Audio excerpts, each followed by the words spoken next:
Good morning. Please join us and rise as you are willing and able for our spirit music, number 188, Come, Come, Whoever You Are. And with direction, we're going to try and sing it in a round. We'll sing it once all together first. It's 188, not 181. There was a misprint in your order service. 188, and we'll...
Good morning, and welcome to the Universalist Unitarian Church of Farmington. My name is Elizabeth Knight, and I am the chair of the Sunday Service Committee. Our committee coordinates everything that you see happening on Sundays, from the sound and the ushers to the music, coordinating with Reverend Leonetta and any guest speakers we may have on a Sunday. If you're interested in helping out, if you want to help but you think, gee, I only have Sundays, this is a great committee to help with. Also, if you think, gee, I'd like to hear a certain topic, also a great committee to help with. Those are probably two of our biggest things, is coordinating Sundays and then preparing for any upcoming topics. So if you're interested, please see me, and I'll be glad to let you know more information and when our next meeting is. I'd like to extend a special welcome to any visitors today. Please join us in the lower level after service for coffee hour. Newcomers may enjoy introductory conversations downstairs at the welcome table with members. And at this time, I invite any first-time visitors to stand and let us know where you are from and how you heard about us. We'd love to meet you.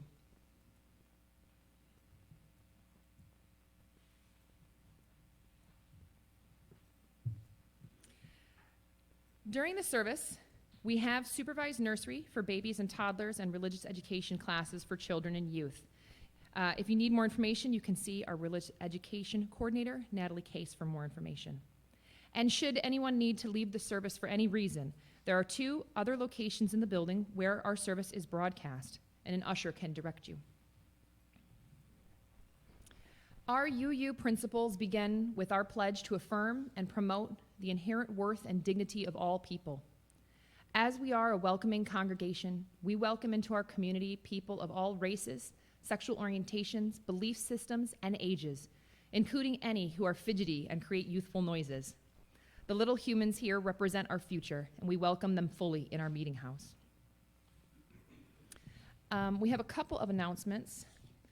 The Social Justice Committee is presenting the 3rd annual The Butterfly coming this Friday, May 17th. It'll be down in Adams Hall. You can join with your fellow UUs and guests for an evening of heartfelt, funny, or poignant personal stories in our own version of NPR's The Moth. Doors will open at Adams Hall at 6:30. There'll be some light refreshments, and the program begins at 7. If you bought this at the service auction in November, it is an auction event. We have your names, but if you didn't and you want to get in, no worries. You can still buy a ticket at the door for $10. Feel free to invite your friends and your neighbors. And I think we have one other announcement from Kevin.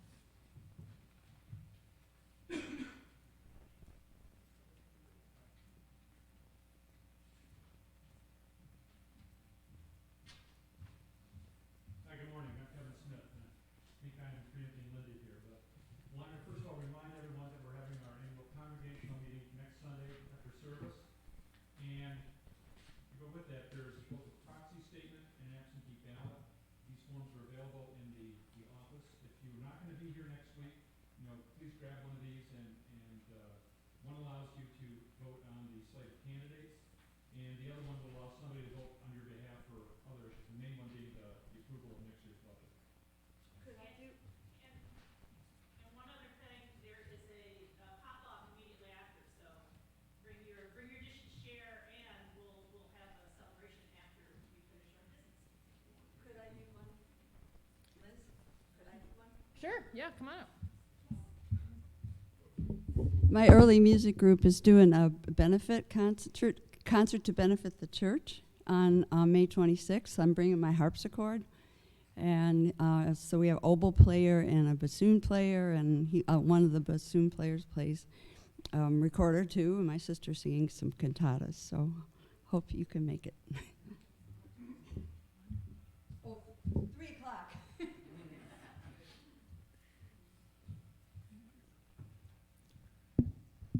Oh, we got one more. Go ahead.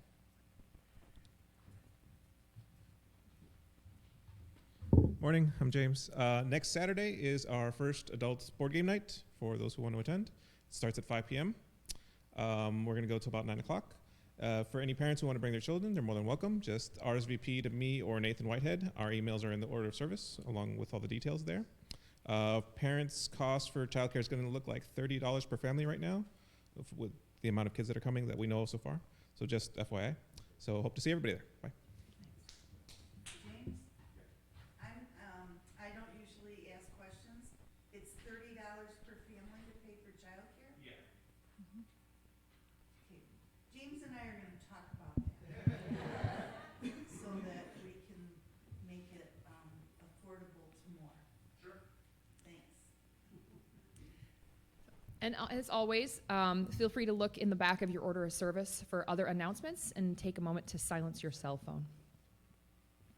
Please join me in reading the chalice lighting on page 3. The years of all of us are short, our lives precarious.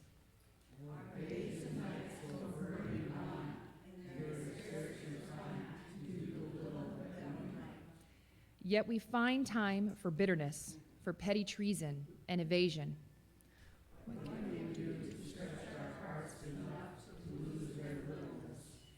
here we are, all of us, all upon this planet, bound together in a common destiny.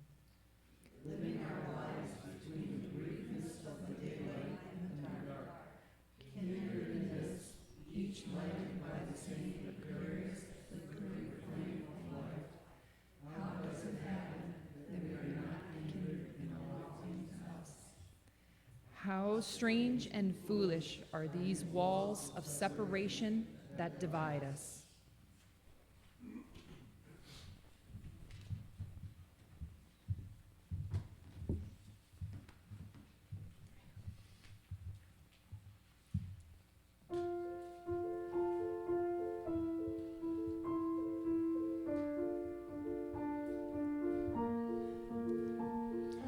Dear Theodosia, what to say to you? You have my eyes, you have your mother's name. When you came into the world, you cried, and it broke my heart. I'm dedicating every day to you. Domestic life was never quite my style. When you smile, you knock me out, I fall apart, and I thought I was so smart. You will come of age with our young nation. We'll bleed and fight for you. We'll make it right for you. When we lay a strong enough foundation, we'll pass it on to you. We'll give the world to you, and you'll blow us all away someday. Someday, yeah, you'll blow us all away someday, someday.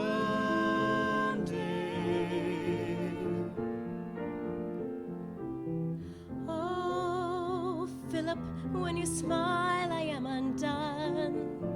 My son, look at my son. Pride is not the word I'm looking for. There is so much more inside me now.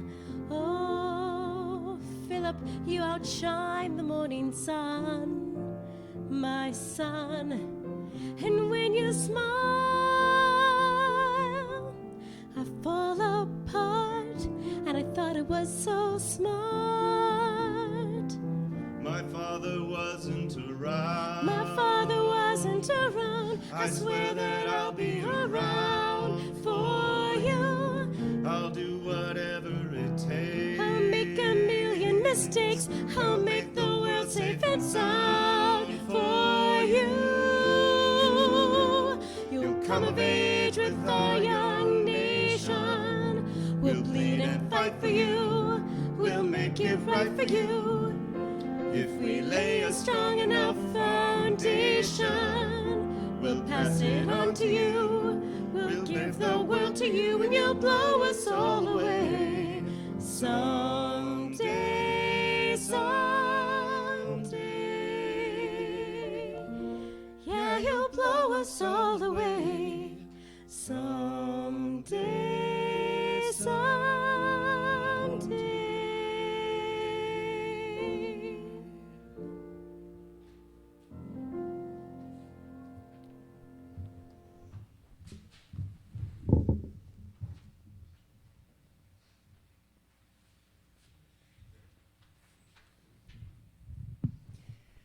Please join me in reading the litany together on page 4.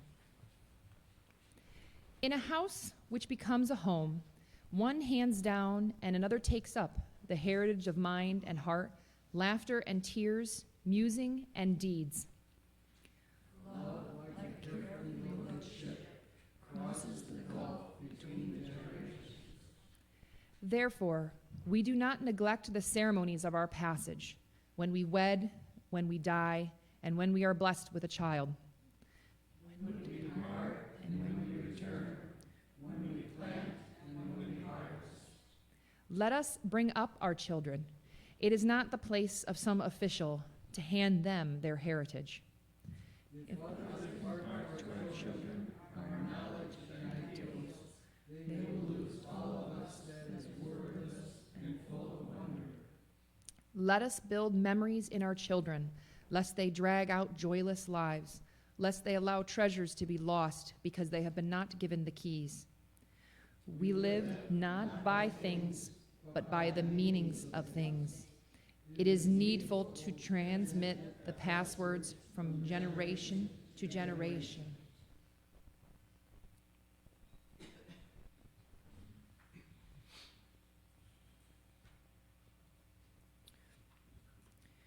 For our offering today, our reading is from What Gift Can We Bring by Jane Marshall. This gift we now bring, this present, this token. These words can convey it, the joy of this day. When grateful we come, remembering, rejoicing, this contribution we now offer in honor and praise.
I have made mistakes. I have made mistakes, and I continue to make them. The promises I've made, the promises I've made, I continue to break them. All the doubts I faced, all the doubts I faced, I continue to face them. But nothing is a waste, nothing is a waste if you learn from it.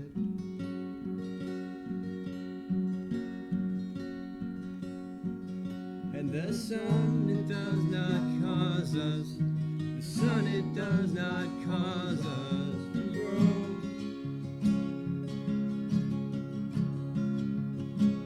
It is the rain that will strengthen, the rain that will strengthen your soul. It will make you whole.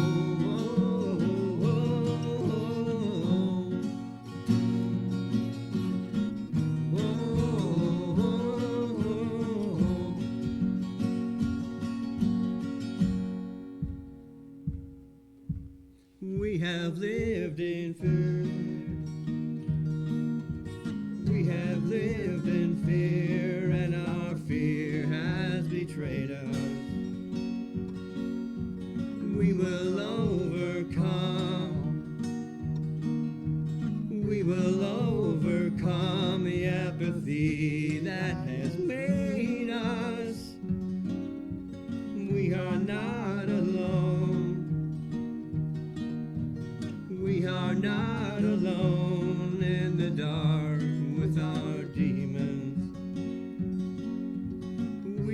made mistakes. We have made mistakes, but we've learned from them. And the sun, it does not cause us. The sun, it does not cause us to grow. It is the rain that will strengthen, the rain that will strengthen your soul. It will make you whole.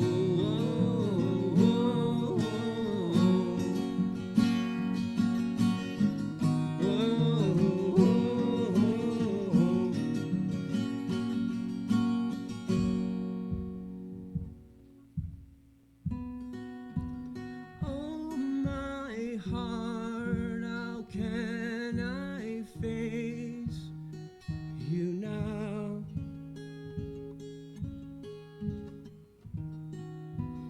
We both know how badly I have let you down, and I am afraid. I am afraid.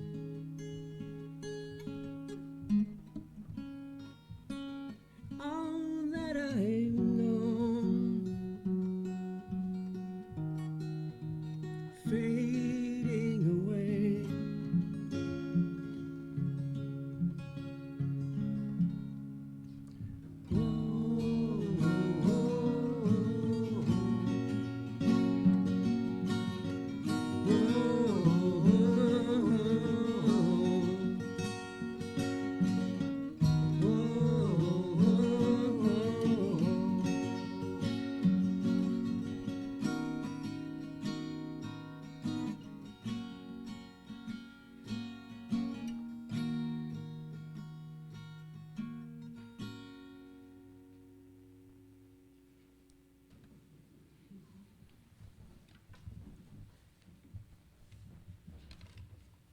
I would ask you, for a moment, if you would please close your eyes and move into just a moment of silence before we verbalize our joys and concerns. Today is a day that is packed with memories and emotions, some expectations, and for some it might even be neutral. As we move out of our time of silence, but with our eyes closed, may you call out the name of someone who was a maternal figure in your life, someone who had an impact on you. It may have been a teacher, it may have been an aunt, a grandmother, or a neighbor, a mother, or somebody related to you closely. So I will start with Leota and Maisie.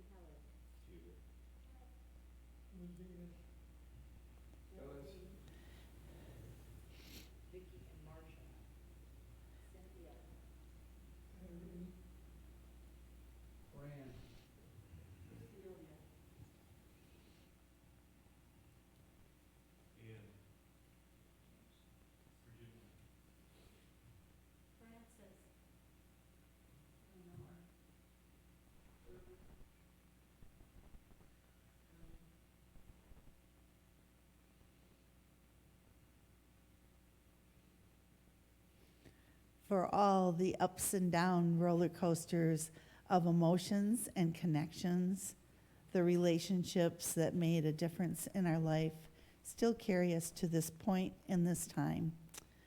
We are grateful for the stretch. We are grateful for the mistakes that were made, and some of which that we're healed from. We give honor to all those names that were spoken and all those that we carry in our heart as we return to our space.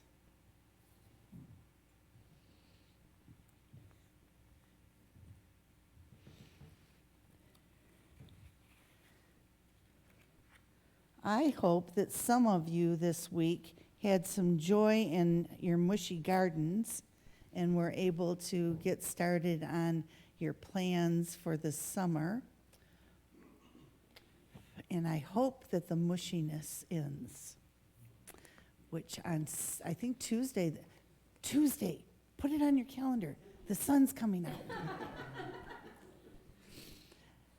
If you have a joy or concern that you'd like to share with us, we can focus our attention for a meditation or a prayer or a good thought in your direction. You can come up to the microphone.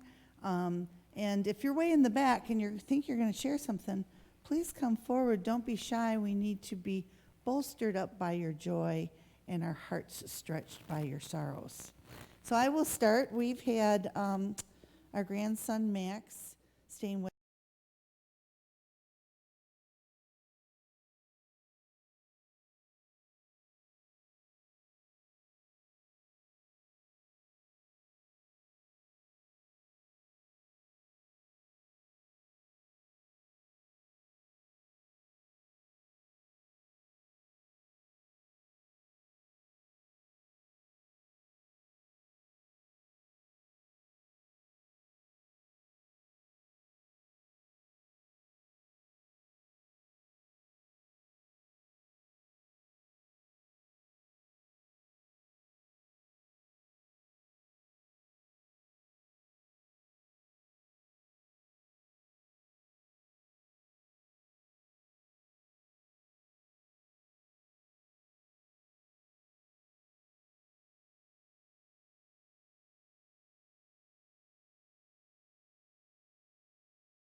for all the joys and concerns that move through your system and sometimes make it into my system. They also become a part of this congregation's focus as we get to know each other better. I'm going to light this to the people in the first pew. How wonderful that you would coordinate yourselves like that.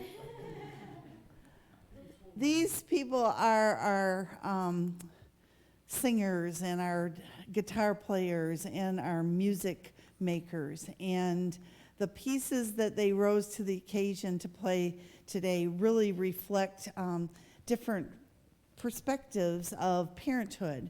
And sometimes people even show up when they're not feeling their best and they have little cough drops and other little hidden secrets. So, but thank you, all of you, for the extra time you put in to make that part of our service really wonderful. And this is for all those other joys and concerns that we share. So, Michael and Stephen and Richard have some advice for us.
of you have watched the television program The Voice, and I just want to say that when we choose pieces of music that are most familiar to you, those are the ones that take the most courage for our musicians to play, because you have an expectation of how the tune's going to go and how the harmony's going to go.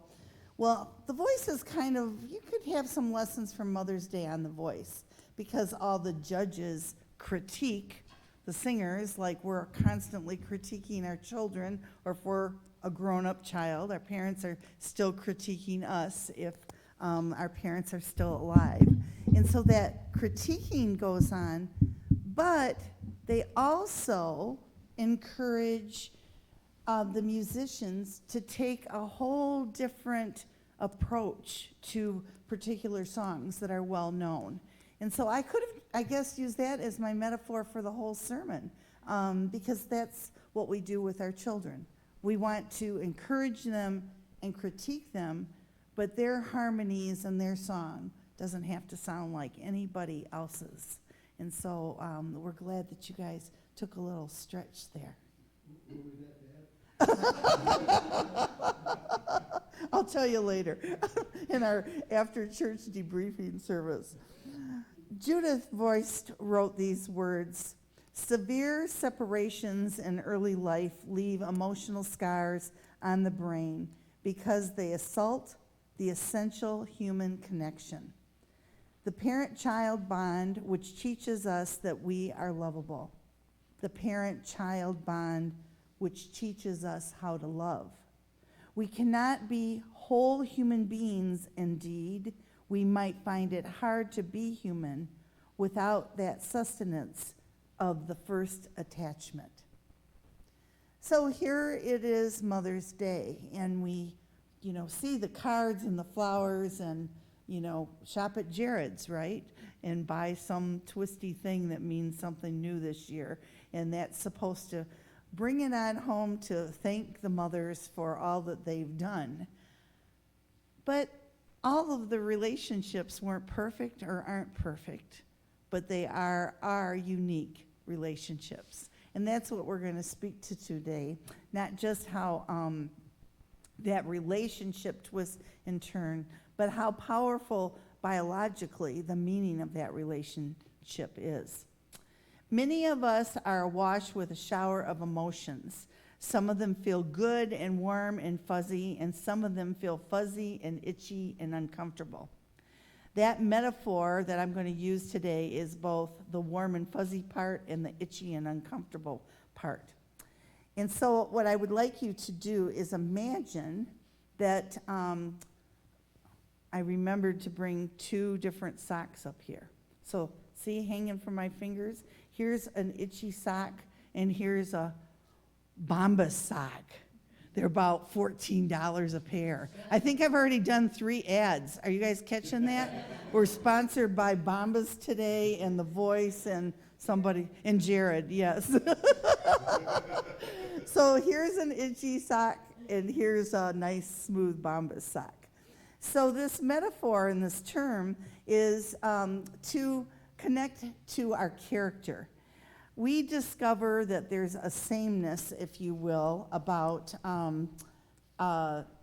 what our social identity is, because we expect our socks to match.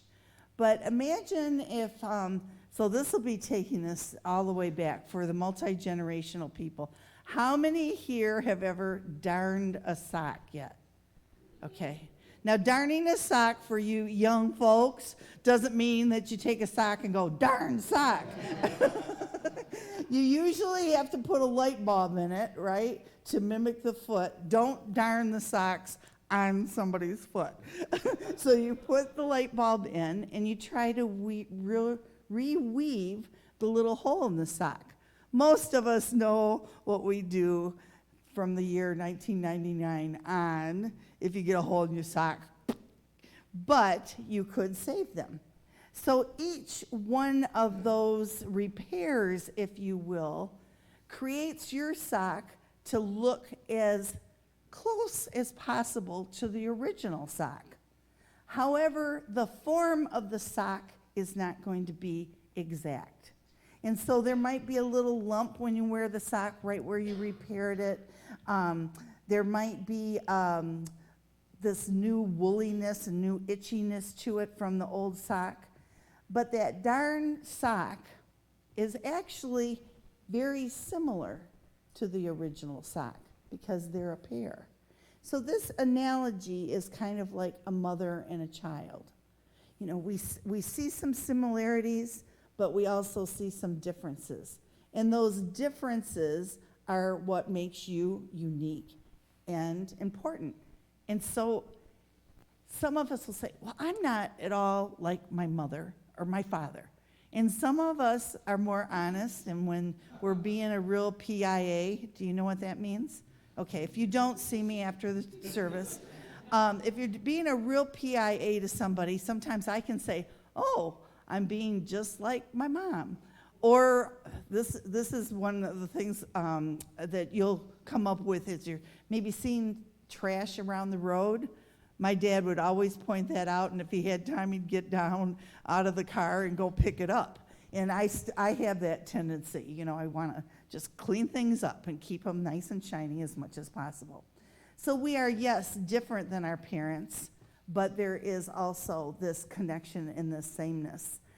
So Thich Nhat Hanh is a Buddhist monk, a Buddhist Vietnamese monk, and he's probably in his 90s by now, and he addressed a big crowd of about 600 people in Estes Park, Colorado, and he was his teaching for that particular afternoon was about my mother, myself, because he has an accent from Vietnam. So he'd say, let me tell you about my mother, myself.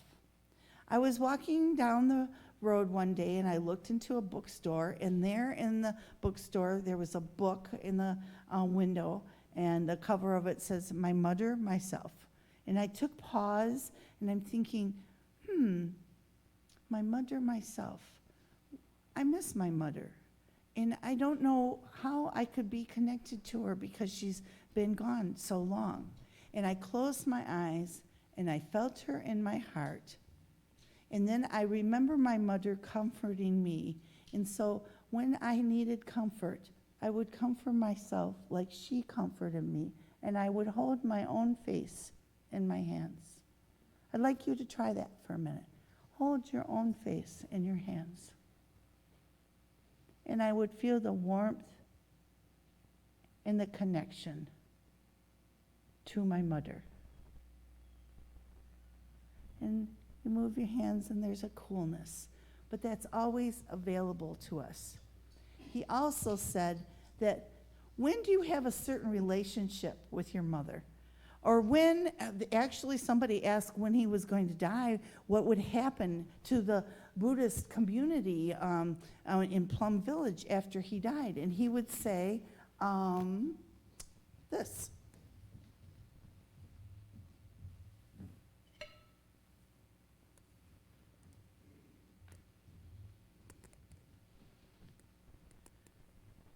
Here is a candle. When the conditions are right, the candle will be lit. And when the conditions are no longer there, the candle will be gone. But the essence of that candle will still be with us. And so even though this candle is not lit, we remember what it looked like when it was lit. We remember the power that it had when it was lit. And we can carry that within ourselves. And then the conditions are no longer. And then it's your responsibility to carry on those characteristics that were healthy for you and to nip in the bud so that you don't repeat it for the next generation, those characteristics that needed to be healed. And that's why the song, I've Made Mistakes, just hits all of us in different ways. So, my mother, myself, and sharing concepts of our mother, this is very interesting Probably all of you being so smart and wise, you know about it already. But Laura Saunders wrote about this, about how the children's cells go into the mother and they stay there. How many of you already knew that? See, I know I have 5 people at least that are smarter than me in that category. Now, if we talk about physics, a lot more people will be smarter than me in that category. But biologically speaking, when your mother and you shared a body, those cells mingled, her cells slipped, of course, into your body, and your cells circled back into her. This process called fetal maternal microchimerism. There will be a test. Turns both the mother and the child harboring little pieces of one another. Now, this is really interesting for those of you that have a lot of people in your family. All of your other younger brothers and sisters might have some cells from you, because it makes sense, right? Some of the cells went in the mother went on to have between 2 and 14 additional children, and so they all have some cells moving in and around, sometimes in their brain, sometimes in their liver, in their pancreas, and in their bones. Now, why do I bring this up on Mother's Day? Some of you are aware of this. Some of you will find this interesting when you hear other people's stories, is that sometimes you get just a feeling, and mothers will call that mother's intuition. But it is really a cellular connection. And so when you see one of your children hurting, it doesn't matter if your child is 4 months old or 57 years old. When your child is in pain, you can almost feel it. You can feel your cellular makeup quiver and change. And so that characteristic is something that binds us together forever. It's most important to look at how your style and your history and that set of traits and that destiny, yes, are connected, but are also independent. You are, like the socks, essentially different by virtue of those darning and those healings, even though you have a similar sameness. And so those cells, and that could be called threads, could relate back to the metaphor. When the heart is injured, fetal cells seem to flock to the site of injury and turn into several types of specialized heart cells. And so I'll pick on my partner's family. They have 13 children. And luckily, his mother is the type of mother that could be a model of keeping boundaries. Because once the children got older, she didn't stay connected in that way of being involved in their drama. She was involved in their joy and the connection to the family and the grandchildren, etc. But those heart cells still, when you bring up something that has hurt one of them, she takes pause. And she says, even now with the beginning of dementia, she said, I do remember that. That was a sad time. And she does remember it in her heart cells as well as her mind. So those icky, sweet Mother's Day cards might be right. A mother really does hold her children in her heart. This application, if you will, has implications for even lost pregnancies and extremely common situations hidden by the taboo of even talking about miscarriages. For those of you that know somebody that have gone through that experience, this day is very difficult because those losses that don't get spoken about are still felt in the heart forever. Nancy Friday wrote the book, My Mother, Myself, The Daughter's Search for Identity.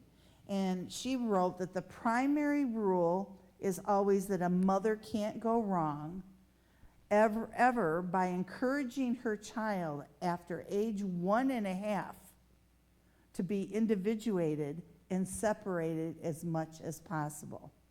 If she was not as good of a mother before as she would have liked to been, she might feel guilty over her desires to overcompensate and place herself on the side of the child's developing.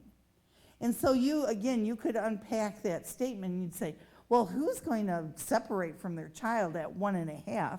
That's not what it means. It means that the child is spitting broccoli out 4 times at 1.5. Maybe the child isn't going to like broccoli until maybe they're 6, and you learn to put more melted cheese on it.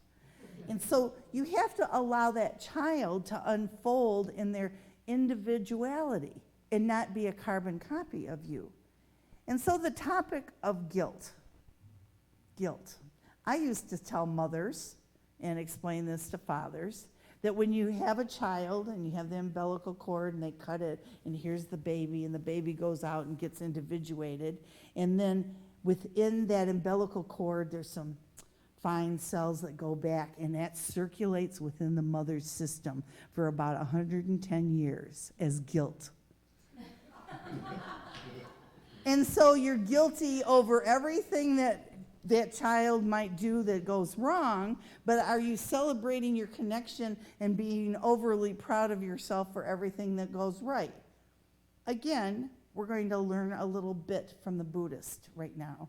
So this is what I learned from Buddhist training about guilt.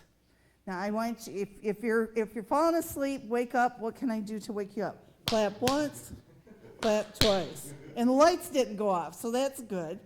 So here's the concept about guilt, and this applies to men and women, children, etc.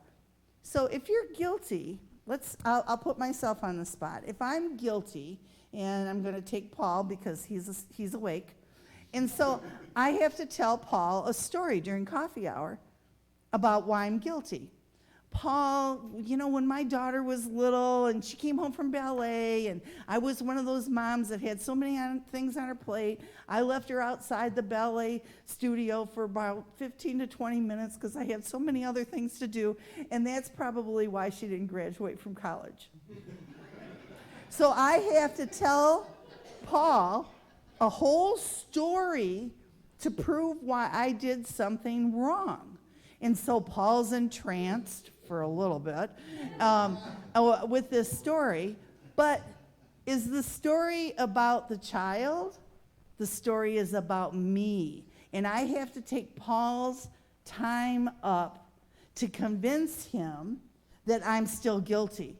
And I did something wrong long ago. And so the more that I can talk to Paul or any of the rest of you to tell you why I was such a bad parent, the ego keeps putting itself in the middle of the story. And so this guilt cycle that we get in is really rather egotistical. At first you think guilt, it's about the connection that you have to somebody. No, it's about your ego because you have to keep proving why you're guilty. So as a former this, that, and the other thing of whatever I practiced up until today, I often will say, this is a guilt-free congregation. Now, sometimes we slip and fall into it, but that's what we're attempting to do so that you will be motivated to do something positive. And if you make a mistake, like the song says, let the rain come down on it and change it and learn from it and move on. Because I really don't think sitting outside of a ballet studio had anything to do with success of going to college or not. But it might have something to do with what I continue to carry. So, what I would like to close in is pointing out a couple of things about each and every one of you. I'm guessing all your ages right now. Okay, I have, you're all mature adults. I don't see any little kids in here. All of you are now.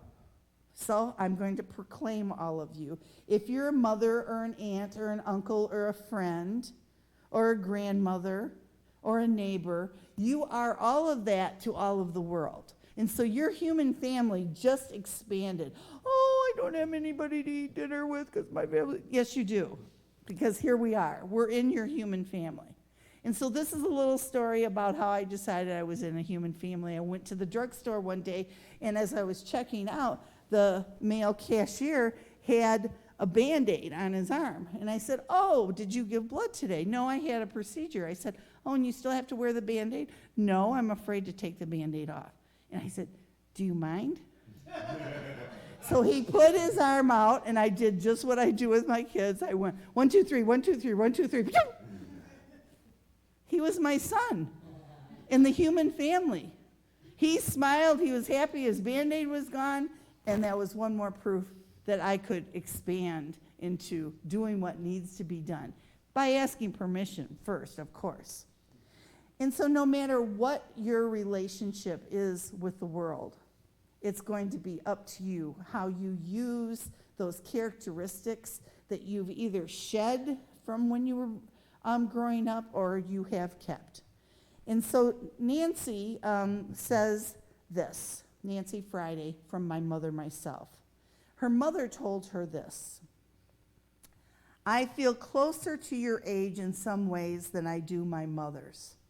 And so a lot of people that you see in here that might be over the age of 52, they don't feel 52 inside, and they don't feel 87 inside, and they don't feel 104 inside. They feel about 41 inside. If you're anywhere over 50, you get stuck about 41, and you think, "I can do this, I can do this, I can move the mulch in the playground, I'm not moving the mulch in the playground." But in your mind, you think you're that old. And then you look around and you see somebody your age, and you say, "Wow, they look kind of crinkly and wrinkly." And then you say, "Oh, I do too."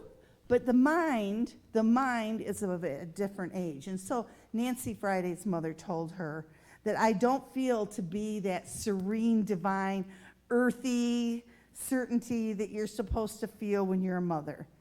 I was unsure how to raise you, but now both you and I are intelligent. Your aunt loves you, your teachers already feel the need, and you, with their help and with what I can give, will see that you get the whole mother package, all the love in the world. It's that you can't expect to get it all from one person, from me. Feel that guilt? Whoa, you feel lighter already. My mother put it this way. I don't know if any of you went through this when you were in your 20s and your 30s. You would take one of your parents out, or you would write them a letter, or maybe you would just drink your way through it. I don't know. But you had a lot of issues and you had to blame somebody. So why wouldn't you go through that stage of blaming your parents? And finally, after I had gone through that with my mother for about 6 years, she wrote me a letter and she said, "I am your mother, nothing less and nothing more." And isn't that amazing that that's all that it takes to take those eons of complication out of the system? Try to understand the relationships you're building with your children. Try to individuate them as much as they can and celebrate their characteristics and protect them, and sometimes you have to let them fall. Yesterday, I was working with my grandson in the yard, and I was going to he's 12 and a half. He's done gardening work with his dad a lot. I was going to have him clip some of those little extra weeds out with those clippers. And the whole time, I was like, "Oh, I hope he doesn't stick his finger in there." Well, he's very coordinated, and he's very smart, and all the fingers were fine. But sometimes our parents feel that way about us, even when we're 65. We go on a trip and they say, "Call as soon as you get there." Well, now we can call them the whole way that we are getting there. But to allow that love to come through and to transform us and to be wise as Paul as other people come to you to share stories of authentically what their relationships were like. And this is a quote kind of from Regina Spektor. "We do what we can for as long as we can. None of us is fully responsible for the destiny of another. So be it." I hope we have some more music. Good. Oh, grandmother's going to take up biking. As you move out into this day, be gentle with those people that you meet along the way. I didn't expect that to rhyme. Everybody isn't in a Hallmark mood. Some of the fast food restaurants are open, or you could just go home and not get in a line to eat and just wait for another time. Each of you, whether you're a man or a woman or you identify in any other way, have mothering instincts, because mothering just means compassion. May you all show each other a little more compassion this week, and especially show compassion to those people that are driving around you and took their driver's training at another school other than you did. Have a great day. Hi. Hi, Brian. You guys look a little bit alike. It must be those jeans.